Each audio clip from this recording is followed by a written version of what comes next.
उसी ने दो दरिया रवां किए जो आपस में मिलते हैं, मगर दोनों में एक आड़ है कि उससे तजावुज नहीं कर सकते। तो तुम अपने परवरदिगार की कौन कौन सी नेमत को झुटलाओगे? उन दोनों दरियाओं से मोती और मूंगे निकलते हैं, तो तुम अपने परवरदिगार की कौन कौन सी नेमत को झुटलाओगे? और जहाज भी उसी के हैं जो समंदर में पहाड़ों की तरह ऊंचे खड़े होते हैं, तो तुम अपने परवरदिगार की कौन कौन सी नेमत को झुटलाओगे? जो मखलूक जमीन पर है सबको फना होना है, और तुम्हारे परवरदिगार ही की जात जो साहिब जलाल करम है बाकी रहेगी। तो तुम अपने परवरदिगार की कौन कौन सी नेमत को झुटलाओगे?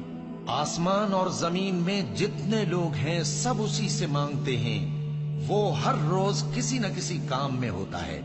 तो तुम अपने परवरदिगार की कौन कौन सी नेमत को झुटलाओगे?